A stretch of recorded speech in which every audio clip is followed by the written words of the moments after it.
찬미 예수님, 다 같이 기도 마치고 시작하도록 하겠습니다. 성부와 성자와 성령의 이름으로 아멘. 하늘에 계신 우리 아버지, 아버지의 이름이 거룩히 빛나시며 아버지의 나라가 오시며 아버지의 뜻이 하늘에서와 같이 땅에서도 이루어지소서. 오늘 저희에게 일용할 양식을 주시고 저희에게 잘못한 일을 저희가 용서하오니 저희 죄를 용서하시고 저희를 유혹에 빠지지 않게 하시고 악에서 구하소서. 아멘. 성부와 성자와 성령의 이름으로 아멘. 반갑습니다. 가정복음화국에서 차장을 맡고 있는 마진호 요셉 신부라고 합니다. 지난 시간 참 몇 차례 강의가 있었는데 이번에는 좀 길게 맡아서 지겨우시더라도 양해를 구하도록 하겠습니다. 가정복음화국에서 이제 일을 시작했는데 사실 우리 중에 가정 없는 사람 손 한번 들어보이소. 아무도 없지요? 바로 그겁니다. 우리 모두가 갖추고 있는 것, 하지만 그만큼 위기에 봉착해 있는 것이 가정이고, 그리고 그 가정에 새로운 바람이 이제 불어넣어져야 하는데 그 불어넣어지는 바람 중에 가장 으뜸 바람은 당연히 복음화가 되어야 한다는 것이 가정복음화국의 취지겠지요. 그런데 이 구체적인 실행 방법에 있어서 아직까지는 조금 미지수입니다. 구체적으로 어디를 어떻게 짚어나가야 될지. 그래서 가정복음화국에서 여러 가지 연구를 이제 시작하려고 준비 중에 있어요. 조만간에 이제 가정에 대한 자문위원회도 만들고 뭐 기타 등등의 것들을 통해서 가정복음화국이 최종적으로 어떤 일을 구체적으로 해 나가야 하는지 살펴보게 될 겁니다. 그래서 저 나름으로도 고민을 좀 많이 해봤어요.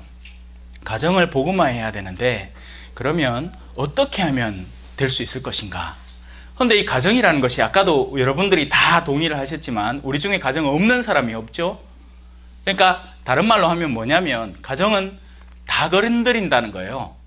청소년부터 시작해서 부부도 건드리고 아버지로서의 역할도 건드리고 어머니로서의 역할도 건드리고 자녀로서 부모에게 어떻게 효도해야 되는가도 건드리고 시어머니들이 며느리를 어떻게 추스려야 되는가도 건드리고 여성의 입지도 건드리고 남성의 입지도 안 건드리는 게 어디 있어요?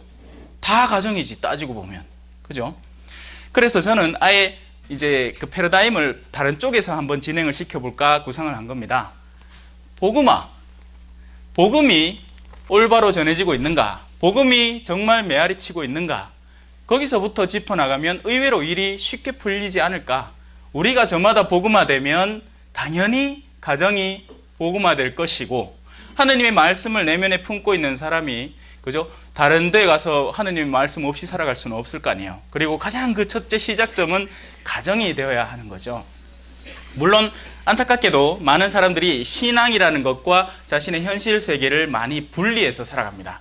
신앙은 신앙대로, 내 삶은 내 삶대로, 그리고 그 두 개의 괴리감을 굉장히 느끼죠. 심한 경우에는 성당에서는 성년대, 집에 돌아오면 악녀가 되는 자매님이라든지, 성당에서는 존경받는 무슨 님인데 집에 돌아오면 저런 삼시가 따로 없다든지 온갖 일들이 비일비재하게 일어나고 있다는 것입니다. 그래서 우리는 이 시작점부터 다시 차근차근 짚어가면서 어디에서부터 잘못됐나, 이제 나는 어디로 가나. 그래서 고린토서를 그 텍스트로 택해봤습니다.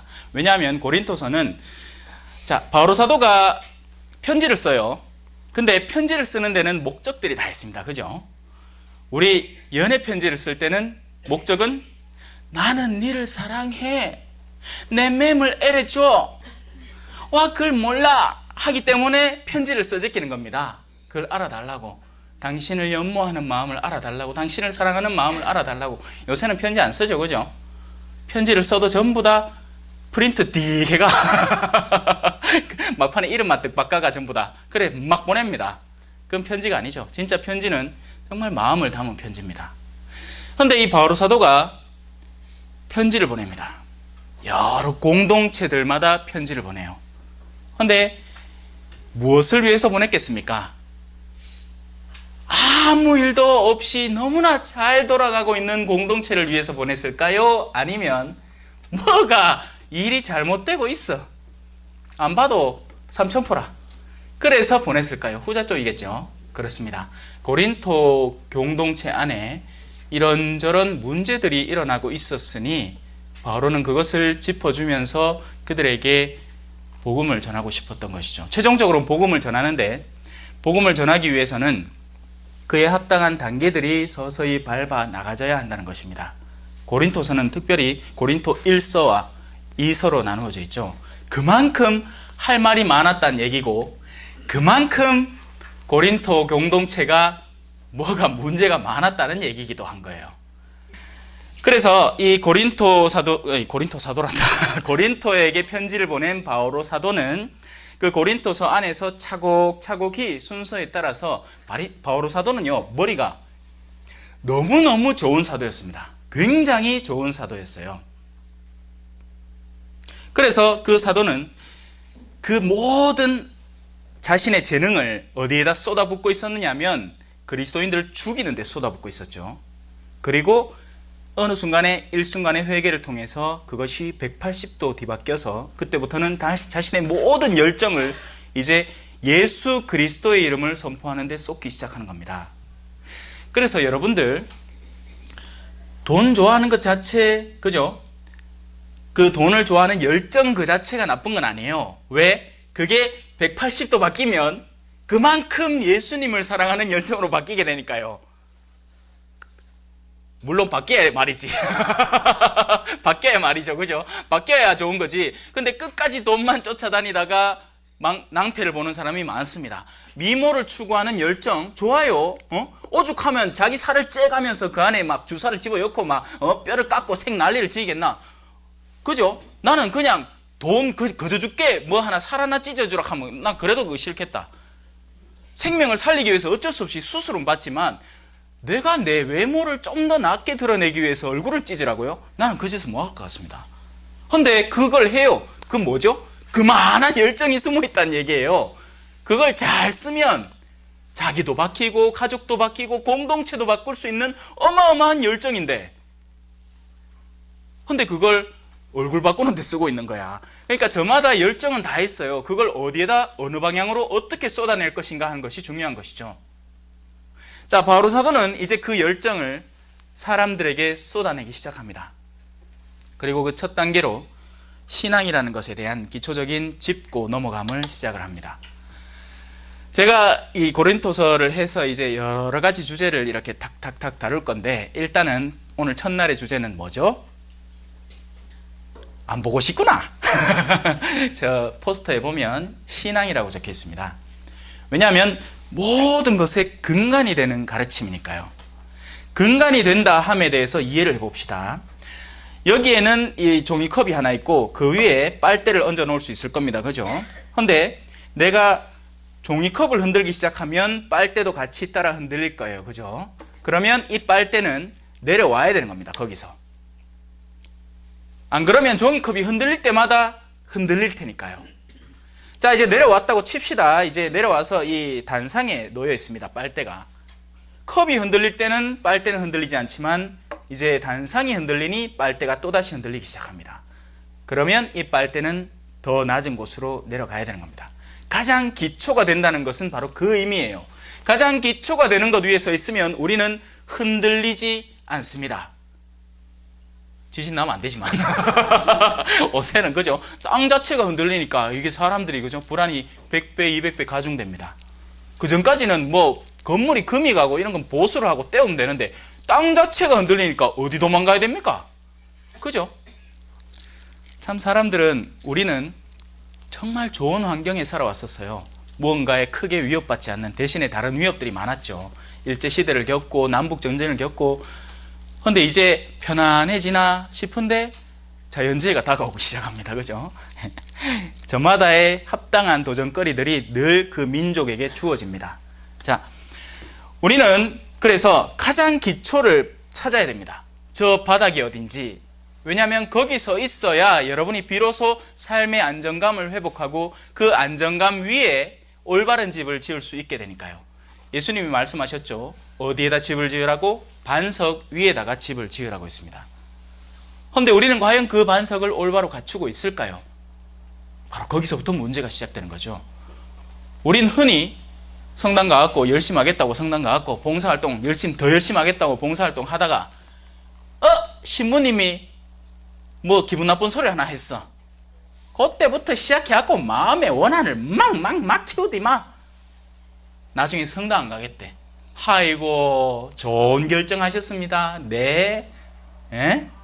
그 한 인격 때문에, 인격의 불완전함 때문에 예수 그리스도를 포기하시겠다니요. 좋은 결심하셨습니다. 그대로 하십시오. 왜요? 그 사람은 애시당초 쌓여있던 게 없기 때문에 그게 무너졌을 뿐인 겁니다.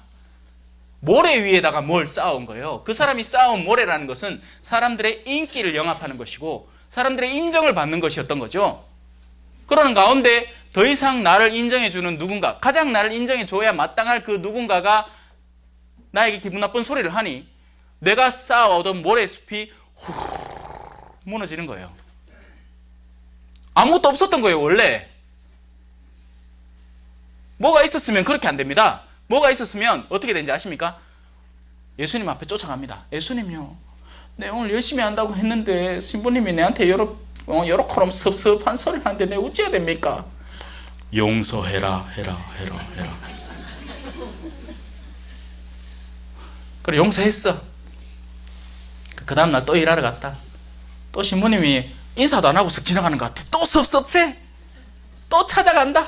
예수님요, 내 오늘 마음 용기 내갖고 왔는데 신부님이 또 날 쳐다도 안 봅니다. 의학가에 7번에 70번 빼기 하나. 잽이 안 되는 거죠. 우리가 그 근간을 올바로 쌓아놓고 우리가 올바로 기대해야 할 분을 올바로 정립해 놓으면 내가 어느 길로 어떻게 가야 될지가 이루어져 가는 것이고, 바로 그것이 여러분들이 가정 안에서 추구해야 되는 방향성이 되는 겁니다. 그 방향성을 올바로 찾으면 가정이 똑바로 섭니다. 그러지 않기 때문에 지금 온 가정이 순환당하고 고통당하는 거예요. 엄마는 엄마대로의 이기심을 추구하고, 엄마는 어디 좋을 때는 또 좋은 걸 추구하다가 또 뭐고, 내가 밥 해주고 싶을 때는 밥 하다가 밥 해주기 싫을 때는 죽어도 해주기 싫대. 왜 결혼을 그래 하려고 했습니까? 내 암만 결혼 많이 시켜봤지만서도 행복할 때나 슬플 때나 둘 다 해당되는 거 아이가? 근데 좋을 때만 하겠대. 그래 결혼 생활이 유지가 되나? 지 좋은 대로만 살라고 하긴 해. 자, 이제 바오로 사도가 그리스도인들에게 전하는 메시지에 한번 파고 들어가 봅시다. 먼저는 인사입니다. 바오로 사도는 늘 인사부터 시작을 해요. 인사를 하면서 그냥 인사하는 게 아니에요. 환기를 시켜주는 겁니다. 하느님의 뜻에 따라 그리스도 예수님의 사도로 부르심을 받은 바오로와 소스테네스 형제가, 하느님의 뜻에 따라서 그리스도 예수의 사도로 부르심을 받은 바오로와 소스테네스 형제. 먼저는 하느님입니다. 야는 야가 아니고 이 바오로 사도는 시작부터 끝까지 하느님이고 예수님이에요. 우리는 아니지.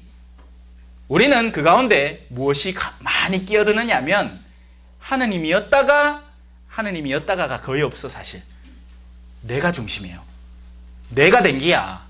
지금 내가 올라서 있는 이 자리도 내가 댕기고, 내가 갖고 있는 것도 내가 얻은기고, 다 내끼야. 그러니까 잃을 수도 없고, 하나님이 얘야 내가 너에게 부유함을 허락한 것은 바로 이 순간 이 가난한 형제에게 네가 도움을 줄 수 있게 하기 위해서 너에게 부유함을 허락한 것이다. 그러니 도와주지 않겠니? 하지만 내 뜻이 우선되는 거예요. 언제요 하나님? 내가 낸데 내가 지금까지 숨 쉬고 있는 동안은 나는 내 거 지킬 겁니다. 그래, 네 거 해라. 근데 하나님 나라 내 끼대 잊지 마래. 네 거 다 추구해라. 근데 마지막에 내 거에 들어올 생각하지 마라. 이래 되는 거죠. 바오로 사도는 시작부터 하느님의 뜻에 따릅니다. 그리고 그리스도 예수님의 사도라는 건 보냄받은 이, 그죠? 사도, 원래 사도가 아니고 사도랍니다. 정식 명칭을 한국 국어사전에서 그 발음 그대로 읽으면 사도가 맞대요. 우리 사도 해갖고 어쩔 수 없다. 자, 예수 그리스도의 일을 하기 위해서 보냄을 받은 사람입니다. 바로 그리스도의 이름을 전하기 위한 것이 바오로 사도의 목적이 되는 거죠. 우리 그리스도인은요, 바로 예수 그리스도의 이름을 만방에 선포하기 위해서 그리스도인입니다. 그런데 우리는 그 그리스도인 됨을 어떻게 이해하느냐 하면, 그러니까 우리의 신앙이라는 것을 어떻게 이해하느냐 하면, 신앙 안에서 스펙을 쌓는 걸 신앙으로 착각하는 거예요. 신부님을 만나서 신부님과 개인적인 친분을 쌓으면 1등급, 그 위에 몬시뇰 정도 만나면 2등급, 그 위에 주교님급하고 친구가 돼 있으면 3등급, 막 이래 등급이 올라가. 희한해. 참 희한해. 어디서 나오는 생각인지 몰라. 예수님은 절대로 그런 걸 가르친 적이 없습니다. 예수님은 성목요일 만찬 때 뭘 가르치셨죠? 너희는 서로 발을 씻어 주어라, 서로 섬기는 이들이 되어 주어라 했는데, 이놈은 우리가 만들어 놓은 교회는 자꾸 등급이 올라가. 어디까지 올라가려는가 몰라. 프란치스코 교황님 알고 난 뒤에는 오해할란고.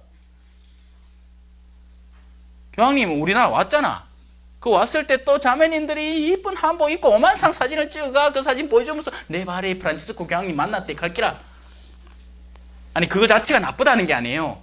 어떤 마음가짐을 갖추고 그런 것을 추구하는가 하는 거죠. 프란치스코 교황님이 가르치신 건 하나도 안 따르면서 그분의 사진만 찍어가지고 자랑을 한다면 그 자랑은 허영심이 가득한 자랑밖에 안 되는 겁니다.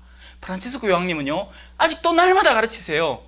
겸손하세요. 여러분을 개방하세요. 교회는 야전병원이 되어야 됩니다. 나가서 복음을 전하세요. 근데 그건 아무것도 안 해.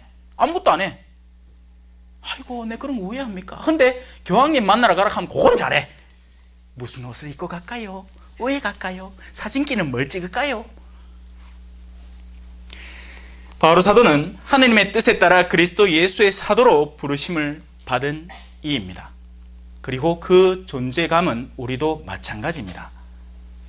우린 이미 신자예요. 이 안에 있는 사람 중에 몰라 예비자가 있을 수도 있겠지만 기본 세례를 받았으면 우리는 사명을 받은 이들입니다. 사명을 받는다는 건요, 내가 할 수도 있고 안 할 수도 있는 게 아니라 명령을 이미 받아버린 거예요. 미사라는 것 자체가 라틴어에서 나온 말이죠. 너희는 가서 복음을 전하라. 이때 미사 에스트, 이제 파견을 보낸다 라는 말에서 나온 말이기 때문에 우리는 명령을 받은 거예요. 명령을. 내일 복음 후반부를 읽어봐도 똑같습니다. 예수님은 사도들에게 실망합니다. 그들의 불신과 의심에 실망을 해요. 하지만 그럼에도 불구하고 너희는 온 세상 만방에 가서 복음을 전하라 하고 명령을 하십니다. 우린 그 명령을 이미 받은 사람들이에요. 그런데 그 명을 아무것도 수행을 안 하는 경우가 참 많죠. 그러니까 이 신앙에 대한 감각 자체가 틀려져 버렸다는 겁니다. 무엇에 중점이 되어야 되고 누구 말을 들어야 하며 그 말을 수행하기 위해서 어떤 구체적인 과정을 겪어야 하는지에 대한 감각 자체가 참된 신앙과 우리의 엇나간 신앙이 완전히 흐트러져 버렸다는 거예요. 고린토에 있는 하느님의 교회에 인사합니다. 고린토에 있는 다른 누군가의 교회가 아니라 하느님의 교회입니다. 모든 교회의 주인은 하느님이십니다. 요즘 논란이 한참 되고 있죠. 논란이 한참 안 될 수도 있지만 교회의 주인이 누군가. 자, 만약에 이게 우리나라라는 주제를 다룬다면 우리나라의 주인은 누군가가 우린 토론해 볼 수 있어요. 왜? 거기에는 여러 가지 제도에 따라서 수장이 주인이 될 수도 있고 위원들이 주인이 될 수도 있고 백성들이 주인이 될 수도 있으니까요. 그건 그 나라가 우리 합의에 의해서 정하는 대로 결정되는 거예요. 헌데요, 처음부터 마지막까지 교회는요, 그 누구도 주인이 아닙니다. 우리 가운데 많은 사람들이 착각하고 있어요. 이렇게 얘기합니다. 평신도가 주인입니다. 웃기고 있네요. 평신도도 평신도 나름인 거예요. 악한 평신도가 있을 수 있잖아. 그럼 그 악한 평신도가 교회의 주인이 되면 어떻게 됩니까? 반전체가 컨닝을 다 하는데 그들이 주인이 되면 어떤 법이 생성될 것 같습니까? 컨닝해도 괜찮아. 다 컨닝하니까. 다 낙태한대요. 자, 오늘 우리 교회 법을 정합시다. 뭐가 법이 돼야 됩니까? 다 낙태하는데 뭐. 낙태합시다. 웃기고 있네. 아니에요. 그렇게 정하는 게 아닙니다. 하느님께서 원하시는 것을 우리가 간절한 마음, 열정을 통해서 그 마음을 끌어안아서 배워 알게 됨으로써 그런 것들이 정해지는 것이고, 하느님은 생명을 소중히 여기는 분이고 하느님은 그 어떤 생명도 낭비되기를 원치 않으십니다. 그런데 여성이 자기 몸이 주인이래요. 아니요. 모든 몸의 주인은 하느님이십니다. 여러분, 이 근본 방향성의 그 그릇됨 자체가 얼마나 엉뚱한 의견들을 마구마구 쏟아내는지 모릅니다. 신앙의 근거지를 어디에다 둬야 하는지, 신앙이 어디서부터 비롯되는지, 이렇게 쉽게 알 수 있는 하느님의 뜻에 따라서 사도가 된 하느님의 교회, 이 모든 것들이 다 담고 있는 근본 진리 자체를 우리가 애써 흔들려고 하는데 소용없는 짓이죠. 힘센 사람이 집을 지키고 있으면 아무도 그 집에 못 들어갑니다. 하느님이 교회를 지키고 있으면 다른 것들은 암만 난리 방구석을 쳐봐야 결국에는 거기서 쫓겨나게 돼 있어요. 그러니 쫄지 말자고요. 교회의 주인은 누구시다고요? 하느님이십니다. 곧 그리스도 예수님 안에서 거룩하게 되어, 자, 교회는 하느님의 것이지만 그냥 그 자체로 완성되거나 그냥 그 자체로 다 좋다는 게 결코 아닙니다. 교회는 죄인들이 왁다굴 딱다굴로 모여있는 곳이에요. 교회는 원래 그러라고 교회입니다. 아니, 교회가 곱상하게 아베 마리아 이것만 하고 있으면 뭔 놈의 그게 이쁜 교회고, 하느님은 그런 교회를 원하신 게 아니에요. 하느님은요, 사람들을 살리는 교회를 원했습니다. 교회가 세상 앞에 드러나는 하나의 표징이고, 그 표징을 통해서 사람들이 다가와서 자신들이 갖고 있던 어둠을 이 안에서 털어내고 거듭나라고 교회를 만드신 거예요. 그러면 누가 와야 되죠? 교회에? 죄인들과 어둠이 가득한 이들이 와야 됩니다. 그게 통상적인 진행 과정인 거예요. 그게 당연한 겁니다. 아주.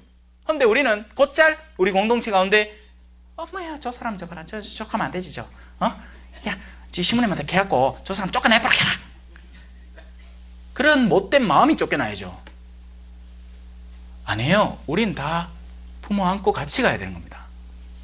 그리고 그 가운데에서 개선의 노력을 기울여야 하는 거죠.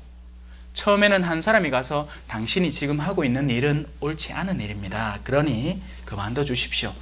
언제 싫은데 나 계속 할 낀데. 그 다음에는 2-3명의 증인을 더 데리고 가라. 지금 당신이 하는 것은 옳지 않은 일입니다. 우리 모두가 거기에 동의하고 있고 당신이 그 행동을 좀 바꿔주면 참 고맙겠습니다. 언제 나 안 바꿀 기다. 그 다음에는 온 교회 공동체에게 알립니다. 지금 이 사람이 하는 행동은 너무나 주변에 많은 피해를 주고 하니, 자, 그럼에도 불구하고 계속 고집을 피우시겠습니까? 피우겠다. 그러면 그때 이방인과 세리로 취급을 하는 겁니다. 근데 우리는 그 단계까지 가지도 않아요. 그냥 우리끼리 그냥 티격태격 하는 거예요. 그러고 나서는 그 기준점이 누가 되느냐? 내가 되는 거죠. 내가 좋으면 받아들이고 내가 싫으면 뱉어부는 겁니다. 내 기준점이라는 것은 똑바로 세워져 있는지 점검도 안 해본 채로. 자, 그 교회는 그리스도 예수님 안에서 비로소 거룩하게 되는 겁니다. 그래서 그 교회 안에는 그리스도의 말씀이 넘쳐 흘러야 됩니다. 그리스도의 가르침이 넘쳐 흘러야 돼요. 그래야 그 교회가 거룩하게 되니까요. 가톨릭 신자만큼 성경을 안 배우는 공동체가 없습니다. 우리 얼마나 모르는지 몰라요. 성경을 쓸 줄 알아. 성경 잘 써. 쓰라하면 잘 써요. 외우라고 하면 잘 외우고. 근데 그게 무엇을 말하는지, 무슨 의미를 가졌는지를 모릅니다. 그래서 다른 교리가 들어올 때 누가 하는 말 들어보니까 그거 맞는 것 같은데 하고 앉았습니다.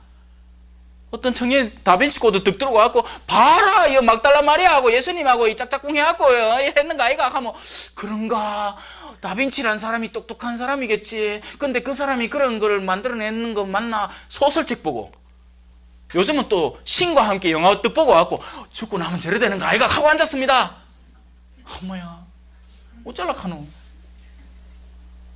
우리가 무엇을 믿는지, 우리가 무엇을 갖추고 있는지 모르는 거예요.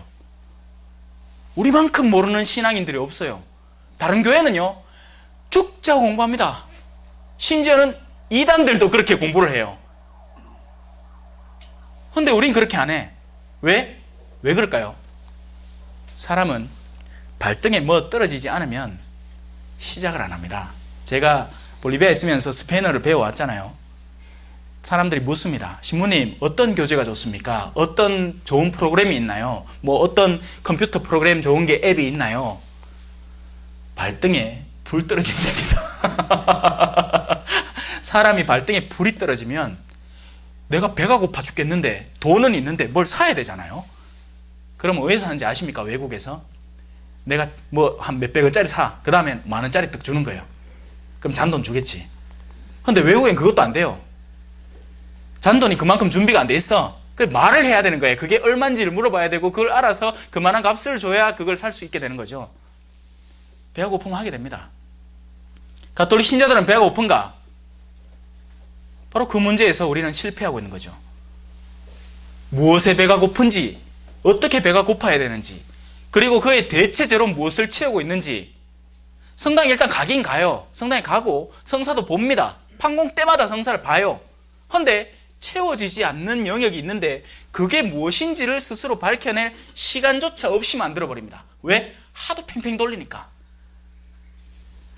사순 지나고 부활 오고 부활 지나고 연중평일 오고 연중평일 지나고 대림 오고 대림 지나면 성탄 오고 성탄 지나면 연중평일 또 오고 연중평일 지나면 사순 또 오고 팽팽팽팽팽팽.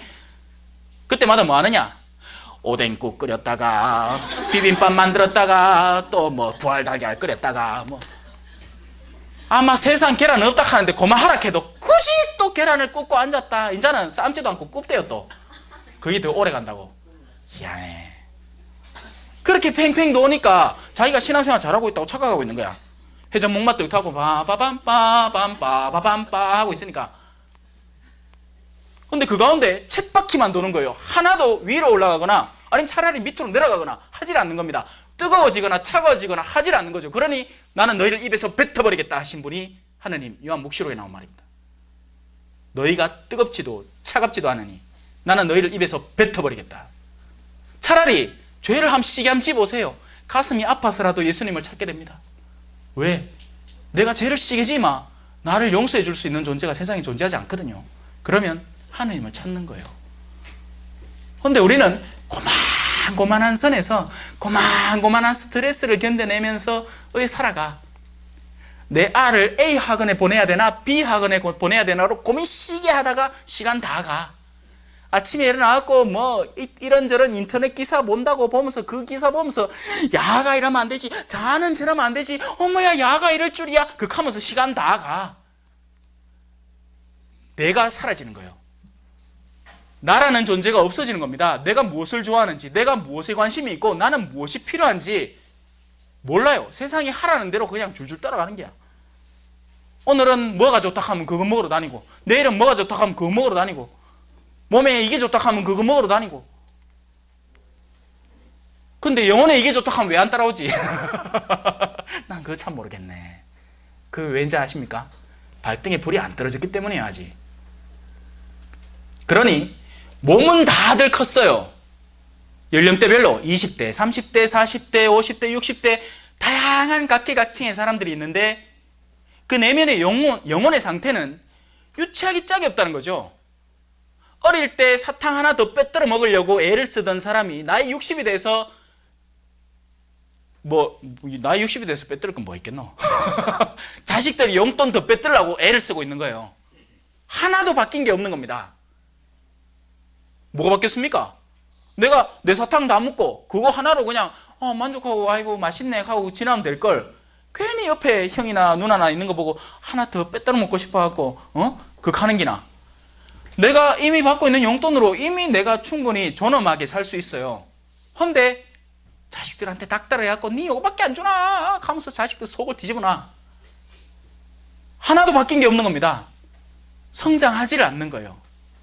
자, 예수님, 그리스도 예수님 안에서 유일하게 우리가 거룩해질 수 있습니다. 잊지 마세요. 여러분들이 예수 그리스도를 진실하게 배워 알면 여러분들은 성장할 수밖에 없습니다. 왜냐하면 예수님의 가르침은 도전이거든요.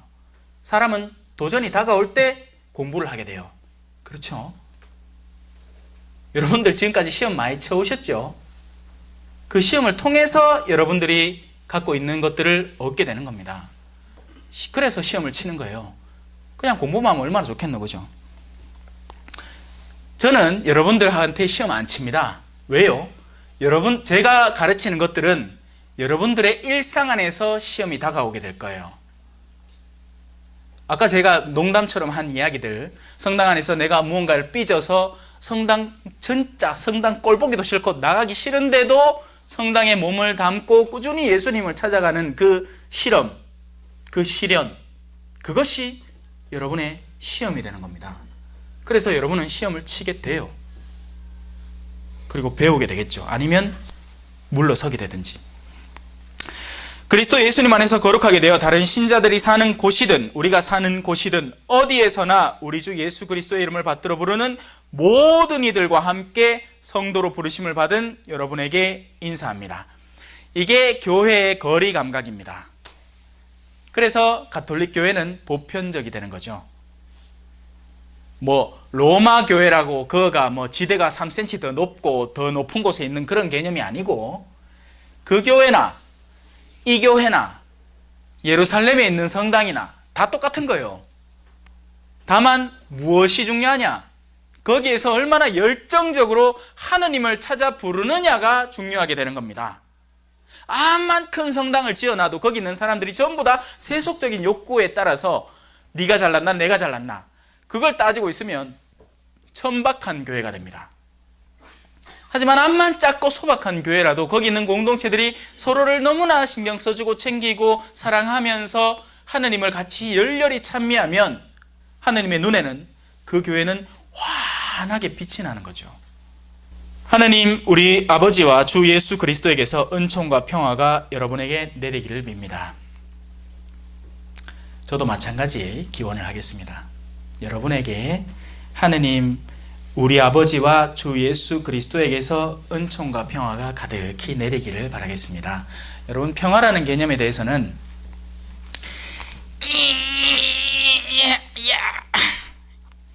아무 일도 일어나지 않아요. 그죠? 왜? 양쪽의 힘이 똑같으니까, 서로 맞밀어대는 두 주먹의 힘이 똑같기 때문에 아무 일도 일어나지 않습니다. 세상은 이걸 평화라고 부릅니다. 부부관계 안에서도 이걸 평화라고 불러요. 아무 일도 일어나지 않으니까. 요새 잘 지내나? 잘 지낸다. 별일 없다. 아니에요. 하나도 평화롭지 않은 상태예요. 왜? 꽃비 하나만 풀려도 내가 여기서 힘 조금만 빼면 상대가 왁 몰아칠 테니까요. 많은 부부들이 그런 긴장관계 속에서 살아갑니다. 그러니 가정이 평화로울 리가 없죠. 자기들은 평화롭다고 그냥 믿고 사는 게야. 괜찮아. 그래 섭섭한 건 많네. 말을 안 해서 그렇지. 자매님한테 가갖고, 그죠? 탄산음료 뚜껑 따듯이 딱 함 따는 것처럼 말을 딱 걸면요, 쏟아져 나오기 시작합니다. 우리 남편이 아십니까? 내가요 3월 6일날 이런 얘기를 했는데 우리 시어머니는요 막 나옵니다. 아무도 따주질 않아서 그렇지. 이거 안 해서 그렇지. 딱 따면 나와. 여러분, 여기서 참고로 제발요, 주변 사람들의 그런 부족함들을 이렇게 추스려 안는 신앙인이 되어주시기를 적어도 여기 계신 분들한테 부탁을 드릴게요. 왜냐하면 뚜껑만 따주면 그 압력이 뿜어져 나와서 많은 것이 식어버릴 사람들이 있습니다. 그리고 해소가 되는 거죠. 어느 정도는. 그렇게 우리가 사전에 미리 그렇게 챙겨주고 서로를 보듬어주면 나아질 건데, 우리는 어떻게 하느냐면 압력이 막 끌어오라. 그 자매한테 가갖고, 야, 요새는 그래 사는 거 아니다. 요새는 남편을 이겨야 되는다. 그게 요새 우먼 파워다. 이렇게 하면 왜 되는지 아십니까? 압력이 그나마 버티고 있던 게 2배로 커져 봅니다. 그러고 그 다음날 부부싸움 해갖고 친정집 갚은다. 우리는 압력을 빼주는 게 아니고 도로 압력을 채워주고 있는 거예요. 최대 피해자는 자녀들입니다. 어른들이 아니에요. 자녀들이에요. 가정의 최대 피해자는 제일 약한 이들이에요. 너희는 너희 가운데 가장 작은 이에게 해준 것, 해주지 않은 것, 혹은 악하게 한 것, 그것이 바로 나에게 한 것이다. 여러분 가정에서 여러분들이 다툴 때, 어르신들이 다툴 때 누가 피해를 보느냐면 아이들이 피해를 보고, 그 아이들이 바로 예수 그리스도입니다. 우린 그걸 잊고 살아요. 조용히 안 하나? 어른들이란데. 그렇게 하고 있습니다. 윽박 지르고. 내 니한테 안 해준 게 뭐 있노? 최고 어린이집 보내줬지, 최고 옷 사줬지, 다 해줬어요. 하나 안 해줬지, 사랑 안 해줬어. 그리고 아이는 그 사랑 안 해준 게 아무것도 안 해준 거나 다름없습니다. 내가 정말 필요할 때 엄마 내 옆에 없었잖아요. 자, 이제 은총과 평화가 이제 여러분에게 내려가는 겁니다. 여러분, 평화라는 것에 대해서는 제가 간단히 설명을 했고, 그 평화는요, 이 압력관계, 긴장관계가 아니라 그 긴장을 주는 것 자체가 해소되는 것이 평화입니다. 그게 진짜 평화로운 상태예요. 무슨 말이냐면, 나는 회를 좋아해. 근데 회 가운데에서도 최고급 회, 보고회 이런 거 좋아해. 참복회. 그 사람은요, 그거를 딱 찾아가서, 그 집을 찾아가서 자리에 앉아서 방석 그 청결도, 책상 청결도 하고, 회가 딱 나올 때 사장님의 손톱도 싹 보고, 그래가 회가 요 항 모양을 제대로 딱 갖추고 있는지 아닌지를 딱 본 다음에 그 한 점을 딱 집어서 아무도 방해하지 않는 중에 초장에 탁 찍어가지고 입에 싹 넣어야 비로소 평화롭다고 생각하는 사람이에요. 무슨 말이죠 이게? 그 중에 하나라도 틀리면 화를 머그치 낼 사람인 거죠. 이 사람은 화통을 삶아 먹은 사람이야. 평화롭지 않아요. 진짜 평화는 뭔지 아십니까? 자, 오늘 횟집 가자. 네, 회 좋아합니다. 오늘 추어탕 먹으러 가자. 네, 추어탕 좋아합니다. 오늘 개고기 먹으러 가자. 네, 저 개고기도 좋아해요. 왜? 한국에서는 음식이 다 맛있어요. 밥만 주셔도 고마워요. 그 압력과 솥을 탁 열어갖고 밥숟가락으로 십자가 성호 딱 긋고, 우리 천주교 신자잖아, 그죠? 십자 성호 딱 긋고 한번 확 이렇게 펼쳐놓은 그 따뜻한 고슬고슬한 밥, 그것만으로도 고맙습니다. 그럴 때 사람이 평화로운 거예요. 어디를 데리고 가든, 누가 초대를 하든, 잔이 잠깐 금이 가 있든, 국물에 파리가 한 마리 빠져 있든 건지고 먹으면 될까, 이가? 그 사람이 평화로운 사람이에요. 그러니 우리가 평화롭지 못한 거죠. 그리고 바로 사도는 이 평화를 전해주려고 하는 겁니다. 그리고 그것을 돕는 것은 은총입니다. 은총. 빵야. 어느 신부님 카드라. 성당에서 제일 앞자리에 앉으면 금총 받으시고, 중간에 앉으면 은총 받으시고, 뒤에 앉으면 물총 받아봅니다. 괜찮아요. 얘는 아무 때나 앉아 있어. 내 뭐라 할게. 자, 은총이라는 것은 그 총 말고 하느님에게서부터 내려오는 힘을 의미합니다. 그러니까 우리가 만들어낼 수 있는 수준을 넘어선 어떤 힘, 하느님으로부터 와야 하는 힘. 그 은총에는 상존 은총이라는 것과 조력 은총이라는 것이 있어요. 상존의 은총이라는 건 우리가 숨쉬고 살아있다는 것, 모든 사람들이 이 세상에 낫다는 것, 그리고 그 생을 유지하고 있다는 것, 그 자체가 상존 은총입니다.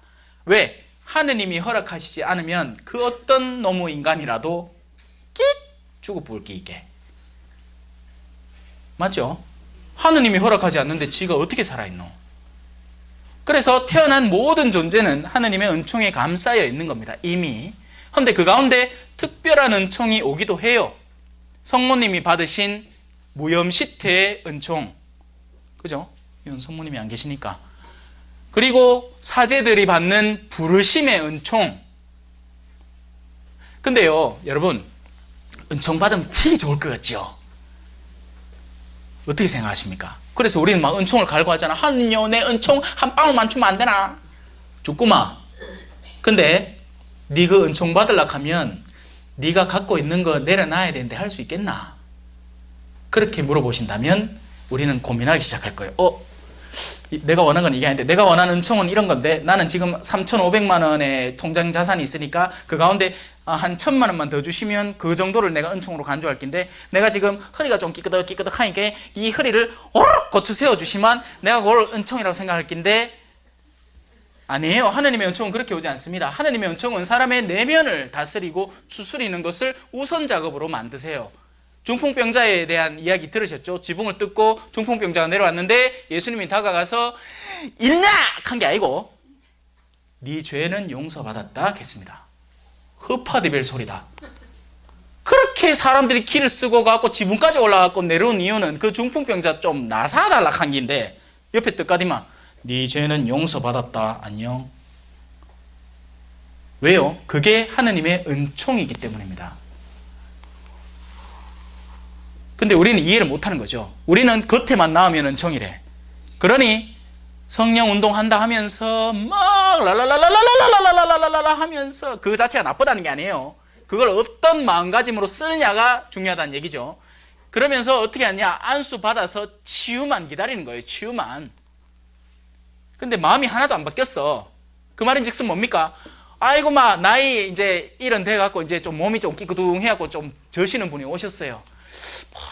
내가 예전에는 술도 잘 먹고 예전에는 골프도 잘 치고 이랬는데 내가 이랬대 보이기는 이거 제대로 놀질 못하겠네. 한모야 이거 어디 나술 방법 없나? 의사쌤 의사쌤 좋은 병원 다 다니봤어. 안 된대.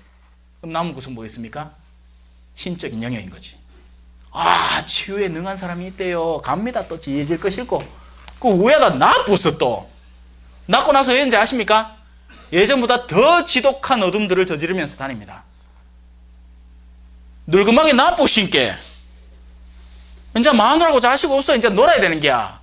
그전까지만 해도 마누라 곁에서 아이고 내 그래도 이래 되는데 당신이 안 떠나줘. 고맙네. 하던 사람인데 낳고 난 뒤에 네 언제 봤냐야. 그럼 뭐 때문에 치유받은 겁니까? 악을 저지르려고? 그러면 그 치유는 누가 한 겁니까? 여러분, 어둠의 영도 치유할 수 있습니다. 빛의 천사를 흉내낼 수 있어요. 왜 못하겠습니까? 여러분들 얼굴 보여 생각이 많다 지금.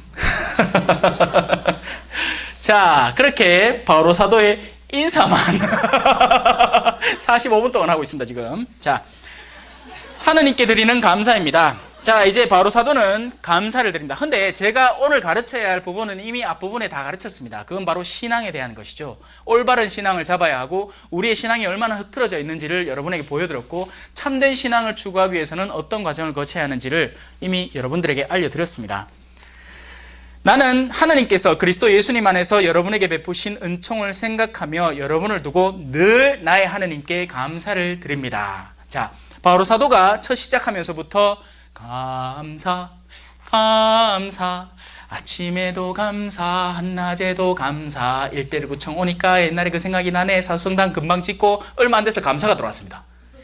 농담이고 그 감사 말고 하느님께 감사드리는 거예요. 미사는 감사의 잔치입니다. 근데 우리는 미사 때 감사하지 않아요. 미사 안에는 감사성이 있어요. 근데 아무도 거기 귀를 기울이지 않아요. 마땅하고도 옳은 일입니다 하는 그 부분 있잖아. 사제가 혼자 주절주절 되는 거. 주님께서 여러분과 함께 또한 사제의 영과 함께 마음을 드높이 하고 나서 사제가 읽는 부분이 감사로 가득 찬 기도입니다. 그런데 아무도 그 부분에 대해서 귀를 기울이지 않습니다.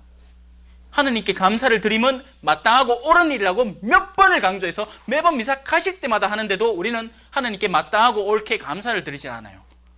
왜요? 마음에 불만이 가득 차 있으니까. 감사는요, 기준점의 차이입니다. 내가 여기에서 일로 단상으로 내려가면 떨어진 게 추락한 게 되지만 내가 여기 있다가 단상으로 올라가면 등극한 게 돼요. 그러면 두 사람의 마음이 달라지는 거죠. 내가 어디 있느냐가 중요한 겁니다. 내가 원래 어디 있어야 되느냐가 중요한 거죠. 하느님 앞에 겸손이라는 건요, 하느님 앞에 바짝 엎드리는 것을 의미합니다. 그 사람은 하느님께서 국물 하나만 똑 떨어뜨려 입에 넣어줘도 감사합니다가 되는 거예요. 여러분이 아침에 일어나면서 감사해야만 하는데 아침에 일어났는데 또 시작이다 하기 시작하면 여러분은 하루를 망쳐버리는 겁니다. 감사가 없는 거죠. 자, 제가 고린토서를 이제 초반부에 이제 오픈을 하면서 바오로 사도가 무엇 때문에 고린토서를 썼겠는지에 대한 연상을 하게 만들어 드렸죠. 문제가 일시 있었습니다. 근데 이 바오로 사도는 그 문제 있는 고린토 교회에 편지를 쓰면서 감사하면서 시작을 하는 거예요. 왜? 이 모든 것이 감사니까. 내가 그런 문제 있는 고린토 교회에 심지어 편지를 적어줄 수 있는 것마저도 감사니까. 그들이 그렇게 문제를 일으켜서 내가 신경을 쓸 수 있다는 것은 그 이전에 복음이 전해졌기 때문이니까. 수많은 순교자들이 이 땅에서 피를 흘렸기 때문에 우리가 지금 이렇게 신앙생활을 편안하게 할 수 있다는 것 자체가 감사해야 될 일이니까요. 그런데 우린 감사하지 않아요. 성당에 뭐 없다고, 성당에 뜨신물 안 나온다고, 성당에 딴 본당은 나갈 때마다 밥 준대, 우린 나갈 때 커피 찌끄레기만 준다고 내 투들대고 있다. 언제까지? 하나에서 열까지 다 머리부터 발끝까지 다 감사해야 되는데. 자, 여러분은 그리스도 안에서 여러모로나 풍요로워졌습니다. 맞는 얘기죠. 우리는 예수님을 통해서 우리 안에 풍요로움을 갖게 됐습니다. 그 풍요로움은 세상적인 풍요로움과 착각해서는 절대 안 되는 거예요. 제가 아까 얘기했잖아요. 저는 개고기를 먹어도, 회를 먹어도, 어제 맨키로 홍어를 먹어도 냄새가 폴폴 나도 감사합니다. 그 감사를 얻을 수 있었던 이유는 예수 그리스도께서 어떤 것을 가르치셨는지에 대한 이해도를 높였고, 우리 모두가 하루하루 살아감 자체가 감사라는 것을 깨달았기 때문입니다. 물론 그 깨달음에 닿기까지 수많은 시련들도 있었어요. 정말 이래야 되나 싶기도 하고, 정말 이딴 식으로라도 내가 선교를 지속해야 되나, 강도를 당하기도 하고, 개미들한테 물려갖고 자빠져갖고 막 하기도 하고, 기절하기도 하고, 생쇼를 다 했음에도 불구하고 그런 시련들이 있었기 때문에 지금의 생이 정말 감사한 생이라는 것을 알게 된 거죠. 잃어봐야 소중한지 알아. 근데 잃기 전에 소중한 줄 알면 더 풍부히 늘어나는 겁니다. 어떠한 말에서나 어떠한 지식에서나 그렇습니다. 풍요로워졌다는 거죠. 예수님을 알기 시작하면요, 일자무식한 할머니가 사또 앞에 가고, 사또님은 나라의 임금을 수장으로 두고 계시지만 저는 오직 천주의 주인이신 하느님을 수장으로 두고 있습니다. 사또님께서 그 수장한테 충성하셔서 당신이 얻는 그 직분을 얻는 것처럼 저는 천지에 계신 창조주가 계시다는 것을 믿고 그걸 바탕으로 지금의 제 삶을 유지하고 있습니다 하는 지혜가 나오는 거예요. 제 얘기가 아니라 우리 순교자 중에 이야기입니다. 일자무식한 할머니가 그 배우고 배운 거사를 거쳐갖고 그 급제를 해갖고 마을에 막 잔치하고 막 현수막 끌어놨던 그 사토 앞에 가갖고 하느님의 지혜를 이야기할 수 있게 되는 거죠. 왜? 예수 그리스도 때문에. 예수님 때문에 지식을 얻었습니다. 그리스도에 관한 증언이 여러분들 가운데서 튼튼히 자리를 잡은 것입니다. 여기에 대해서 바오로 사도는 의심하지 않습니다. 그렇기 때문에 거기서부터 문제가 불거지는 거니까요.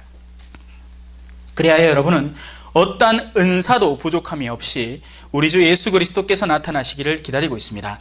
그분께서는 또한 여러분을 끝까지 굳세게 하시어 우리 주 예수 그리스도의 날에 흠잡을 데가 없게 해주실 것입니다. 그것을 위해서 이 사도 바오로가 여러분에게 지금 편지를 쓰고 있으니 제발 이 편지를 잘 읽고 습득을 해서 여러분 것으로 만들고 여러분 안에 부족함만 다시 이 보조대를 세워서 받쳐주면 여러분들은 제 갈 길을 다시 천천히 걸어가게 될 것입니다 라는 이야기를 하는 거죠. 그리고 그 말은 지금의 우리에게도 마찬가지입니다. 여러분들은 이미 잘하고 계세요. 먼저 거기에 대한 신앙이 있어야 돼요. 거기에 대한 신뢰가 있어야 됩니다. 그러지 않으면요, 지금 이 자리에 오지도 않아요. 우리에게 어떤 특별한 부르심이 없었더라면, 우리에게 어떤 내적인 활력이 없었더라면 우리는 신앙 근처도 안 가는, 지금 한국의 신자들의 퍼센테이지가 얼마인지 대충 아시죠? 그죠? 10% 남짓입니다. 그리고 그 10% 가운데서 냉담자가 천지예요. 그런데 우리가 여기 와서 그것도 이렇게 좋은 환경에서 신앙 공부를 하고 있다는 것은 우리에게는 특별한 부르심이 있다는 거죠. 하느님은 여러분 개개인을 통해서 무언가 원하시는 것이 있다는 것입니다. 그것이 여러분 자신의 변화든 아니면 이미 나는 하느님에 대한 사랑에 살짝 불이 타오르는데 나에게 부족한 내 주변 사람들, 여러분 멀리 바라보지 마세요. 절대로 멀리 바라보지 마세요. 교회 전체를 바꾸겠다고 하면 절대 못 바꿉니다. 왜 안 바뀌어요? 이 교회는 애시당초부터 베드로 사도가 이방인들하고 밥 먹다가 유다인들의 제자가 오니까 어이구 쪽팔려라 하던 그런 교회였어요. 다윗은 불륜을 저지르고 살인을 저지른 사람이고, 그죠? 모세는 하나님 앞에 교만해서 자, 내가 너희 앞에서 물이 나오게 해줄까 하던 그런 인간이었습니다. 그런 여러 가지 어둠들이 쌓이고 쌓인 가운데 형성된 것이 교회예요. 그러니 교회 전체는 그 방향성 자체는 거룩함으로 거룩하겠지만 그 구성원 자체는 절대 한꺼번에 다 바뀌지 않습니다. 그분께서 하느님은 성실하신 분이십니다. 그분께서 당신의 아드님 우리 주 예수 그리스도와 친교를 맺도록 여러분을 불러주셨습니다. 이게 그러니까 주도권에, 결국 이 모든 것 안에는 누가 주도권을 쥐고 있는가? 우리가 하는 신앙생활에서 주도권은 누구인가? 이제 여러분은 올바로 대답하셔야 됩니다. 그 모든 주도권은 누구의 것입니까? 하느님입니다. 맞습니다. 거기에는 나라는 존재가 있어서는 안 되는 거죠. 아이고 내가 나이 20살 때 군대 가갖고 뭐 하나 싶어갖고 그래갖고 내가 여러 종교 가운데에서 내가 천주교를 안 선택했나 하겠지만 하느님이 부르신 거예요. 착각하지 마십시오. 우리는 자랑할 것이 신앙 안에서는 아무것도 없습니다. 세상 안에서는 자랑하세요. 세상 안에서 여러분이 바이올린 키는 주법을 막 이런 거 하고 막 떠는 거 하고 막 더 잘 알마 그거 자랑하셔도 돼요. 다른 사람들 앞에서. 왜? 그렇게 하도록 세상에는 등급이 지어져 있으니까. 누가 수학자가 공식을 막 풀기 힘든 공식을 자기는 5분 만에 풀었고 그것도 암산으로, 그럼 그건 자랑하세요. 하지만 신앙 안에서만큼은 우린 자랑할 게 아무도 없습니다. 왜? 우린 모두 하느님의 자녀들이고 하느님의 부르심을 받은 존재들이니까요. 하느님이 불러주지 않으시면 우리는 아무것도 아닌 존재나 마찬가지예요. 그 어떤 재주와 그 어떤 재산과 그 어떤 능력을 지니고 있다 하더라도요. 바로 그것이 신앙의 기본 자세인 겁니다. 자, 이제 본론이 시작됩니다. 고린토 교회의 분열입니다. 이 사람들이 얼마나 어리석은 일을 하는지, 그리고 그 모습이 우리 안에는 없는지 한번 봅시다. 형제 여러분, 나는 우리 주 예수 그리스도의 이름으로 여러분에게 이제 권고합니다. 모두 합심하여 여러분 가운데 분열이 일어나지 않게 하십시오. 이 사도 바울은 혼신의 힘을 다해서 고린토 교회의 분열을 막으려고 하는 겁니다. 그리고 이 분열은 그때도 일어났고 요즘도 일어났고 무슨 회 갈라서고 같은 레지오 팀 안에 A팀, B팀 서로 갈라서고 뭐 교리교사회 청년회 갈라서고 교리교사회 안에서도 아줌마 교리교사회, 청년 교리교사회 갈라서고 생쇼를 하고 있다. 언제까지 갈라설란고? 자, 그래도 이 고린토 교회의 갈라섬은 나름 좀 고급졌습니다. 우리 맨키로 찌질한 게 아니야. 보자 신부님이 와 자들만 쳐다보고 우리는 안 쳐다보는 이런 걸로 갈라선 게 아니에요. 이 사람들의 갈라섬을 한번 봅시다. 나의 형제 여러분, 여러분 가운데 분쟁이 일어났다는 것을 클로에 집안 사람들이 나에게 알려주었습니다. 다름이 아니라 여러분이 저마다 나는 바오로 편이다, 나는 아폴로 편이다, 나는 케파 편이다, 나는 그리스도 편이다. 그리스도 편은 또 뭐야, 그죠? 이게 뭐지? 하고 말한다는 것입니다. 그리스도께서 갈라지셨다는 말입니까? 바오로가 여러분을 위하여 십자가에 못 박히기라도 하였습니까? 아니면 여러분이 바오로 이름으로 세례를 받았습니까? 우리는 모두 예수 그리스도의 제자이고 그리스도의 공동체이고 그리스도의 지체입니다. 이것이 바오로 사도가 열변을 토하면서 고린토 교회에 가르치고 싶은 거예요. 다만 편집글이기 때문에 일단 고상하기 시작을 했지. 인사부터. 은총과 평화가 나는 하느님께 감사합니다. 그런데 요놈의 자식들아 이렇게 되는 거예요. 수순이. 네? 그리고 이 분열은 지금의 교회에도 계속되려고 하는 겁니다. 여러분, 교회는 하나예요. 하나이고 거룩하고 공본되고 사도로부터 이어오는 교회, 그것이 가톨릭 교회고 하나밖에 없습니다. 나는 여러분 가운데 크리스포스와 가이오스 외에는 아무에게도 세례를 주지 않은 일을 두고 하느님께 감사를 드립니다. 그러니 아무도 여러분이 내 이름으로 세례를 받았다고 말할 수 없습니다. 자, 이들이 받은 세례는 무엇을 말하는 걸까요? 외적인 행사 치레를 말하는 겁니다. 그리고 우리는 곧잘 그런 것에 사로잡히기 쉬워요. 당신 꾸리야 어디요? 어머야, 어느 성당에 쪼매난 꾸리야야. 아이고, 그런데 꾸리야 하면 안 되지. 내맨키로 이래 거대한 대성전이 있는 그런 데서 사람들 한 몇백 명 되는 그런 꾸리야에 단장을 맡아야지. 이게 분열입니다. 인간의 극단적인 교만, 가장 근본적인 교만, 나와 남이 다르다고 믿고 싶은 그 교만 자체가 분열의 시초인 거예요. 그리고 그 분열은 곳곳에서 일어나는 겁니다. 가정 안에서도요. 남편과 아내 사이에서도 분열이 일어나는 거예요. 너와 내가 다르니까요. 그렇게 믿으니까요. 네가 원하는 건 네가 원하는 거, 내가 원하는 건 내가 원하는 거가 되니까요. 바로 거기에서부터 분열이 시작되는 겁니다. 여러분, 우리 세포는요, 어느 한 세포가 자기만을 위해서 일하는 세포가 없습니다. 그 세포는 다른 모든 몸의 유익을 위해서 일을 해요. 그런데 한 세포가 이게 돌아가지고 자기만을 위해서 일하기 시작하면 어떻게 되는지 아십니까? 그게 암세포입니다. 그리고 그 암세포는 어느 정도까지의 크기를 더하다가 더 이상 몸이 그것을 감당해낼 수 없을 때 수술을 해서 도려내야 돼요. 그렇게 되면 안 돼요. 우리는 전체 교회입니다. 우리는 어느 부분의 집단의 이익을 대변하지 않아요. 그래서 부유한 교회는 부유한 형제는 하느님께서 뭐 해주심을 기뻐하고, 그러니까 그만큼 가난한 이들을 돌봐야 되는 거죠. 또 가난한 이들은 그러면 가만히 있어야 되느냐? 가난한 이들은 자신들이 가지고 있는 영적 특성, 영적 선물들을 부유한 이들에게 나눠줄 줄도 알아야 되는 겁니다. 그게 바로 성인들의 통공이라는 거예요. 그래서 성인들은 서로도 없습니다. 자기가 뭐 다 내쏟는 성인이 아무도 없어요. 누구는 주고 또 그만큼 받기도 하는 거죠. 자, 그래서 바오로 사도는 자신이 세례 주지 않았다는 게 정말 차라리 다행이라고 합니다. 왜냐하면 또 그걸로 인해서 나에게 세례받은 한 지파가 생겨날 거니까요. 대모와 대자 대녀들이 때로 잘못되면 그런 식의 유파를 형성해 버립니다. 누구 대부 누구 이래 되는 거죠. 성당 안에서 곧잘 그런 걸로 가르려고 해요. 제발 적어도 여기 계신 분들은 그러지 않았으면 좋겠습니다. 그리스도께서는 세례를 주라고 나를 보내신 것이 아니라 복음을 전하라고 보내셨습니다. 세례를 주는 것, 외적 행위를 해서 사람들에게 어떤 외적인 실리를 추구시켜 주는 것이 본래 목적이 아니라 기쁜 소식을 전하는 것, 참된 기쁜 소식을 통해서 사람들의 내면을 변화시키고 그들이 진짜 하느님을 참된 아버지로 알고 서로가 형제로 서로 사랑하게 만드는 것이 복음을 전한다는 것의 핵심입니다. 그래서 복음이 전해지는 공동체의 모습과 세례만 이루어지는 공동체의 모습은 들어가 보면 금방 알아낼 수 있습니다. 어떻게 해요? 이렇습니다. 세례를 주는 공동체는 들어가면 당신 어디서 왔어? 증명서 있어?